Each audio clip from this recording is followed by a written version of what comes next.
Oregon City. The Pioneers of 1851 appear nightly on stage July 16th through August 7th, except Sundays and Mondays. Our music and dancing will take you back to the days of the Oregon Trail. Showtime, 8 o'clock. Tickets at the gate or G.I. Joe's Ticketmaster outlet. For more information, call 657-0988. This is CNN.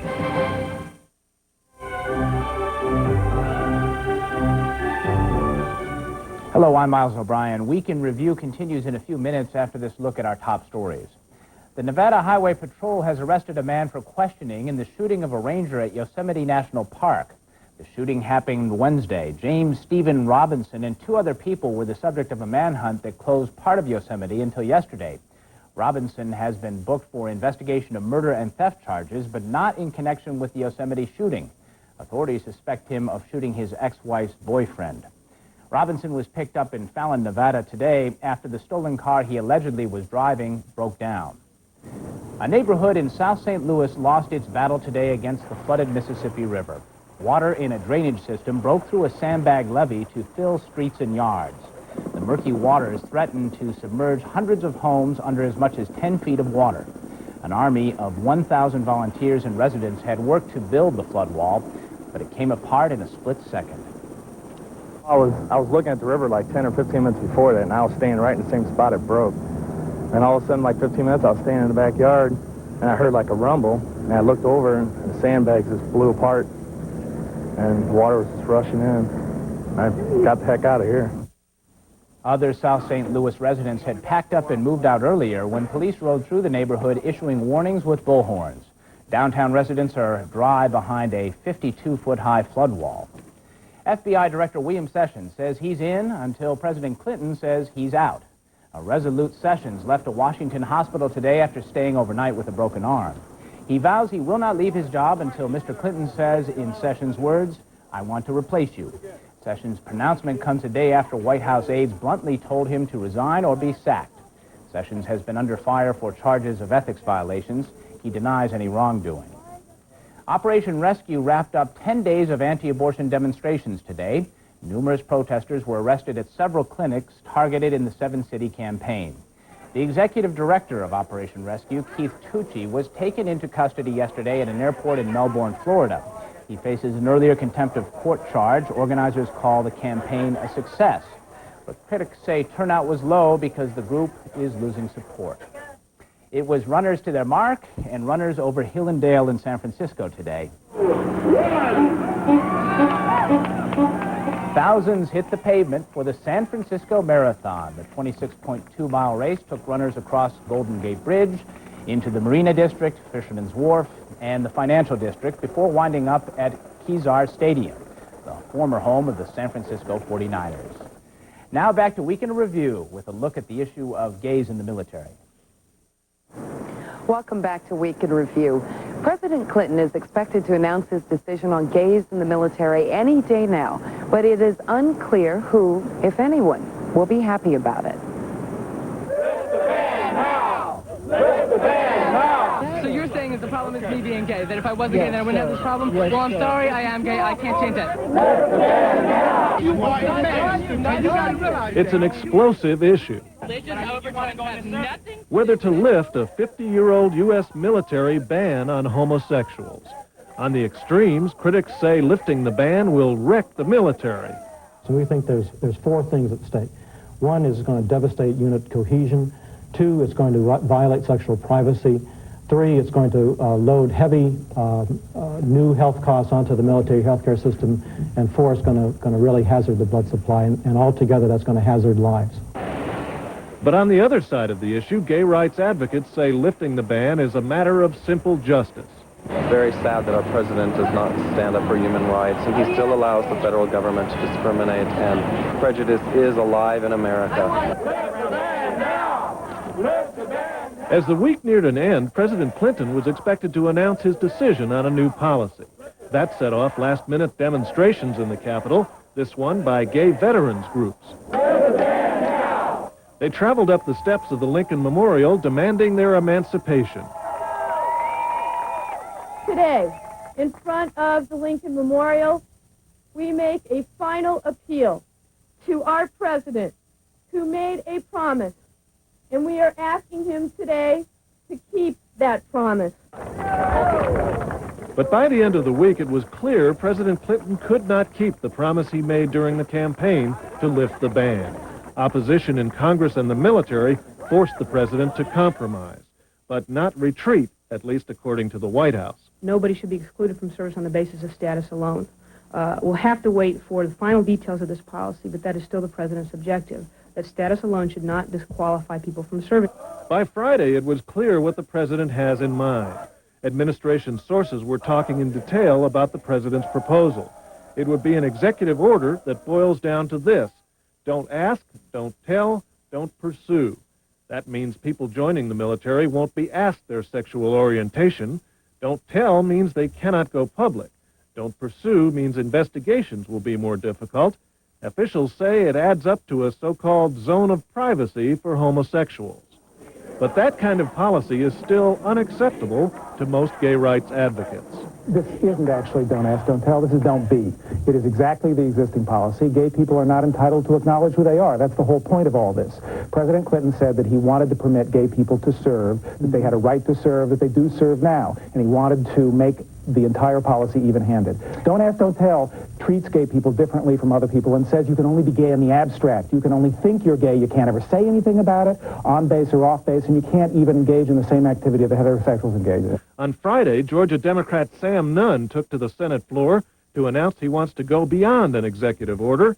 He wants to write into law his own version of easing the ban. I believe it is essential that the Congress codify the policies regarding homosexuality in the armed forces by adopting legislative findings and providing clear legislative direction to the executive branch and to the leadership and the men and women in the armed forces. Easing the ban would face an uncertain outcome in Congress, where widespread opposition is reported, particularly among conservatives. We would urge the American people not to be fooled when some of the lawyers from the White House tell you that you have almost a complete ban, but that it does make a few changes. What they aren't telling you is that you already have lawyers on the other side deciding how they're going to be able to exploit those changes in court and ultimately move large numbers of homosexuals into the military population.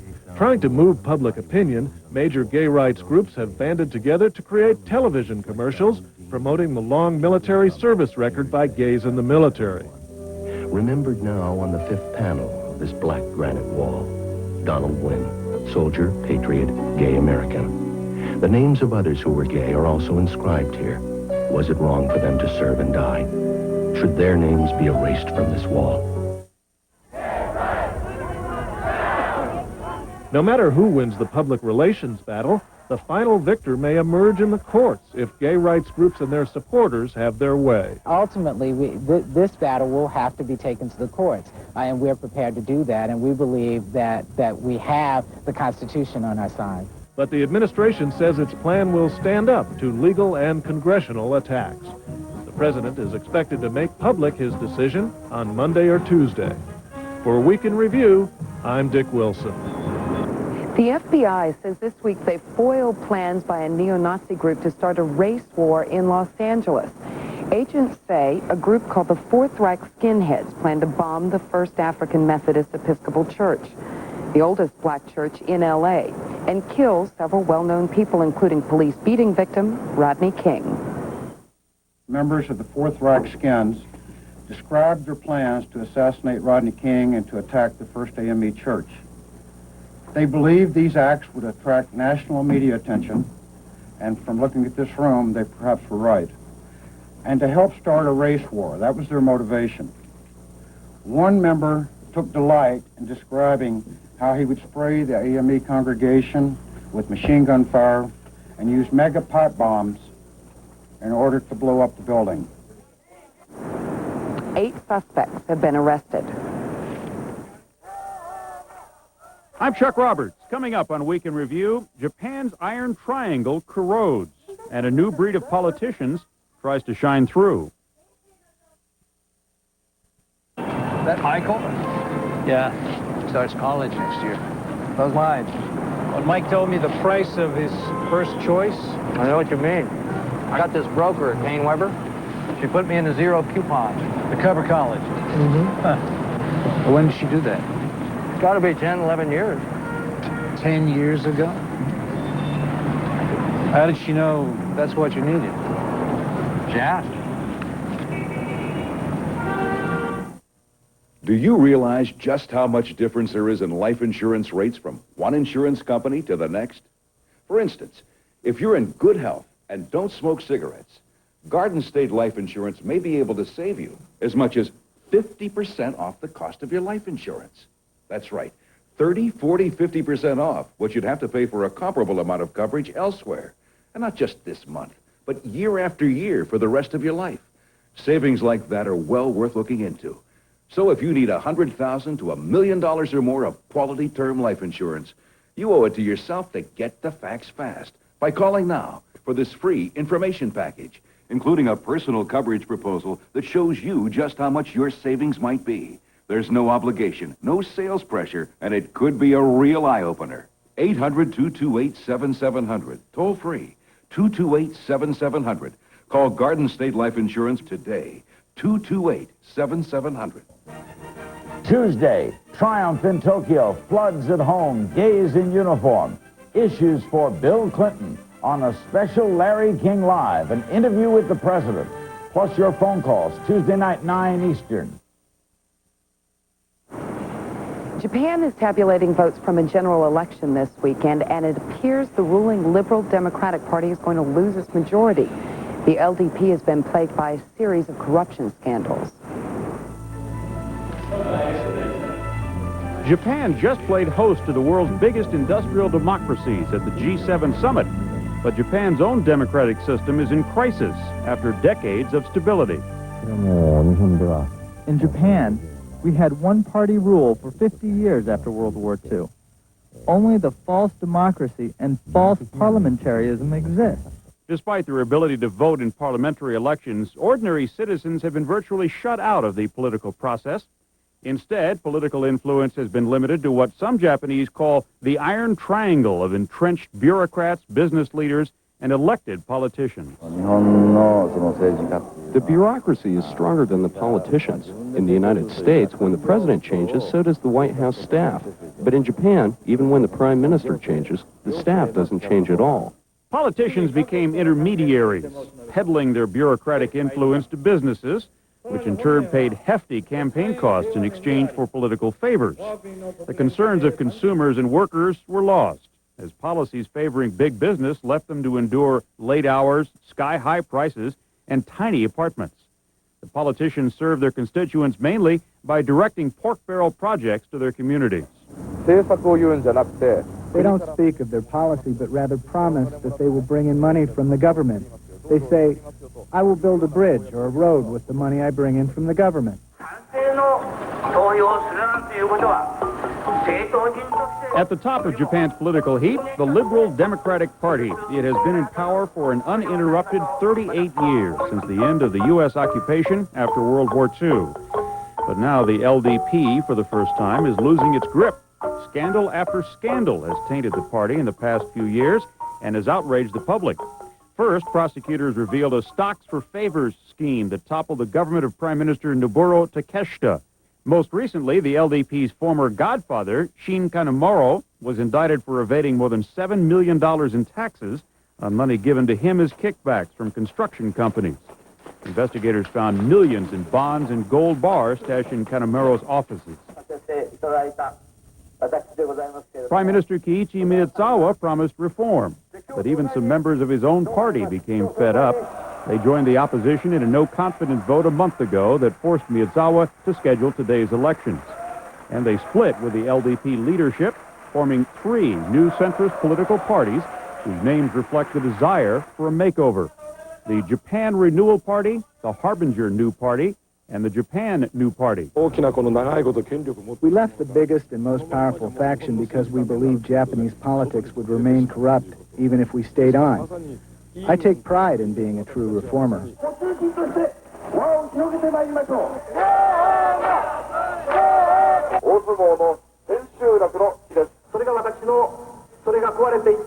From their campaign buses the last few weeks, all have promised a new kind of politics that will put the people first. If they succeed, they could help lower trade tensions with the U.S.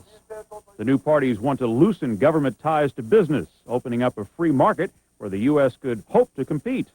And they want to stop practices that they say protect inefficient Japanese businesses at the expense of consumers. But before the new generation of politicians can make economic changes, they need a new political climate. This is a nation that could change in a very dramatic way. But there has to be a level of frustration. And right now, the economy is very bad. Quality of life is not improving. Commuting distance in Tokyo area is over 1 hour, 20 minutes one way. And then scandals after scandals of LDP. So now people are finally saying, hey, something is wrong here. For Week in Review, I'm Chuck Roberts.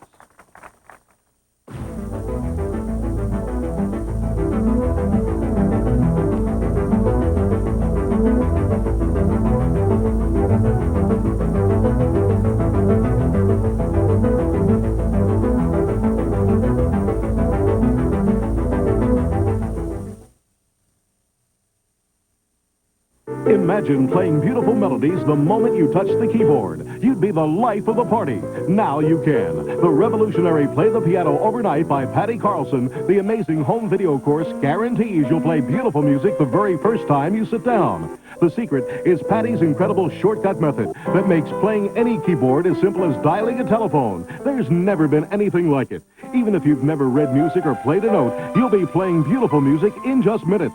Children love it. No more lessons and scales. It's fun and easy to play the piano the Patty Carlson way. I enjoyed them a lot because I learned a lot. I had a good time. I didn't know that piano lessons could be so much fun. I said, play the piano overnight? Come on, me? That's ridiculous. But I watched the tape, and the next day I was playing the piano. There were people in my apartment building passing by me. The piano's in the lobby, and they were stopping. They couldn't believe it was me. From the very first day I saw the first tape, and I played those chords across there, that was beautiful. I knew that this was the easiest way I was going to learn how to play the piano. I always wanted to play the piano before, but it was always a struggle. And with Patty's way, it's easy. Over 200,000 satisfied people purchased the Play the Piano Overnight videotape for $59.95. But wait, for a limited time, you get the videotape, audio cassette, and finger charts, all for the incredible low price of only $19.95. That's a $40 savings. But you must order now. We're so sure you'll play the piano the very first time you sit down that if you're not completely delighted, return it for a full money-back refund, no questions asked. Give the gift of music to yourself, family, and friends. Order today. To order, call 1-800-637-2552. That's 1-800-637-2552. Have your credit card ready or send a check or money order for $19.95 plus $4.95 shipping and handling to this address. Order now and save $40 off the regular price. You'll get the Play the Piano Overnight videotape, audio tape, and fingering cards for just $19.95 for a limited time only.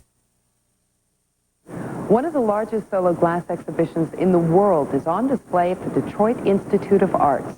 The works of American glassmaster Dale Chihuly fill 7,000 square feet in 11 galleries. The curator of the exhibit says Chihuly's sculptures bring together stunning combinations of light, color, architecture, and art.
Dale Chihuly, Installations 1964 to 1992, will be on display at the Detroit Institute of Arts through August 15th.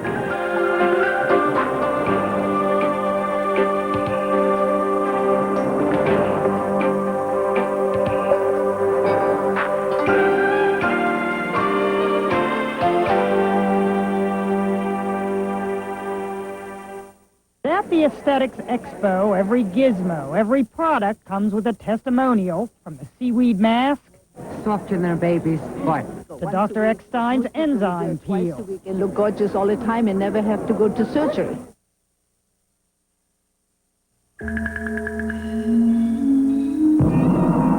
A new chapter has begun in Merrill Lynch's history in Asia.